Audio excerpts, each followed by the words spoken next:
সম্মানিত শ্রোতা, আসসালামু আলাইকুম ওয়া রাহমাতুল্লাহি ওয়া বারাকাতুহু। আজকে আমি আপনাদের সামনে আরবি ক্লাসের ৩ নম্বর ক্লাস আপনাদের সামনে আমি উপস্থাপন করতেছি। অবশ্যই আমাদের যারা আগের ২টা ক্লাস দেখেন নাই অবশ্যই দেখে আসবেন। এবং আজকে আমি আপনাদের শেখাবো যুক্ত অক্ষর, কিভাবে একটা অক্ষর আরেকটা অক্ষরের সঙ্গে মিলিত হয়ে উচ্চারিত হয় সেই জিনিসগুলো আজকে আপনাকে একটু যে শিক্ষা দিব। এই জন্য আমার পড়াগুলো ভালো করে দেখবেন এবং মনোযোগ দিয়ে শ্রবণ করবেন এবং বারবার দেখে দেখে চর্চা করে আপনারা সেটা মুখস্থ করে নেবেন, যাতে করে আমরা ধারাবাহিকভাবে ক্লাসগুলো সম্পূর্ণ করতে পারি এবং আপনাদেরকে শেখাতে পারি। অতএব সকলেই আমার সঙ্গে সঙ্গে হরফগুলো ধরবেন এবং ভালোভাবে চর্চা করে শিখে নেবেন। এক নম্বর হচ্ছে বা আলিফ।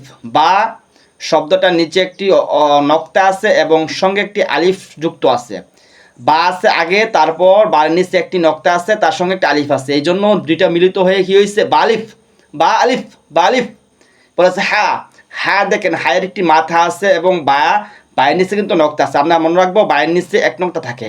তাহলে হা বা, হা বা। এবার আসি ৩ নম্বর। উপরে হা আছে, নিচে কি আছে? জিম আছে। উপরে হায়ের যে মাথাটা আছে ওটা উপর দেওয়া হয়েছে, নিচে জিম আছে। হা জিম, হা জিম। তারপরে জিম, জি নিচে একটি নক্তা, তারপর দাল, জিম দাল, জিম দাল। তাহলে মিম আইন, মিম আইন, মিম আইন। তাহলে আইন, তারপর দেখেছি প্রথম আইন থাকলে এইভাবে হবে, লাস্ট আইন থাকলে আমাদেরকে এভাবে হবে, এবং প্রথম আইন থাকলে আইন সাদ। এটা হচ্ছে প্রথম আইন, আইন সাদ। তো জোয়া লাম, তারপর ধরেন জোয়া লাম, দ্বিতীয় লাইনে জোয়া লাম, তারপর লাম কাফ, লাম কাফ, এরকম বারবার বলে আপনারা চর্চা করে নেবেন। তারপর হা ওয়াও, হা ওয়াও। তারপর দেখেন লাম হা, হা মিম, হা মিম।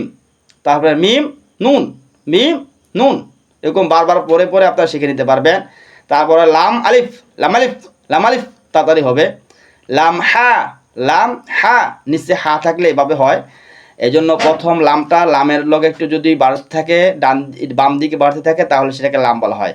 আলিফের মতো করে যদি ডান থেকে বামের দিকে বাড়তে থাকে, তাহলে সেটাকে লাম বলা হয়। লাম হা, হা ইয়া, হা ইয়া, ইয়া সিন, তারপর ইয়া সিন। ইয়ার নিচে 2টি নক্তা থাকে এবং সিনের 3টি দাঁত থাকে। ইয়া সিন, ইয়া সিন। কাপ বা, কাপ বা। পরে ওফ ওয়াও, ওফ ওয়াও, ওফ ওয়াও। হা, তবে এই হাটা কিন্তু এরকম হা হবে। হলকের শুরু হতে হামজা হা, হলকের শুরু হতে হামজা হা। এই হামজা হাটা, এই হাটা থাকবে 2 ঠোঁটের মধ্যে থেকে উচ্চারিত হবে। হা মিম, হা মিম, হা মিম। বা হা, বা হা। ইয়া হা, তা হা, তা হা। জিম র, জিম র। খ জাল, খ জাল। صاد عين، صاد عين. طب ضاد غين، ضاد غين. فا جيم، فا جيم. ইয়া ফা, ইয়া ফা। লাম ওয়াও, এবং ওয়াওর উপরে একটি হামজা আছে। লাম ওয়াও উপরে একটি হামজা আছে। ইয়া জিম ইয়া, তার উপরে কি হামজা আছে। জিম ইয়া, তার উপরে কি একটি হামজা আছে। এভাবে আমরা পরে পরে বারবার পড়ব। একবার পড়লে হবে না, বা আমাদেরকে বারবার কমসে কম 10 বার পড়তে হবে। 10 বার যদি আমরা পড়ে নিতে পারি, তাহলে আমাদেরকে সম্পূর্ণ পড়াটা আমাদেরকে মুখস্থ হয়ে যাবে এবং আমরা আয়ত্ত করে নিতে পারবো। এর জন্য প্রত্যেক দিনের পড়াটা প্রত্যেক দিন শেষ করবেন। এইভাবে 30 দিন আমরা এ টু জেড আপনাদেরকে এই আরবি হরফ থেকে শুরু করে মাখরাজ, এবং মাখরাজ থেকে শুরু করে আপনাদেরকে বানাম থেকে শুরু করে রিডিং পর্যন্ত আমি আপনাদেরকে শিক্ষা দিব।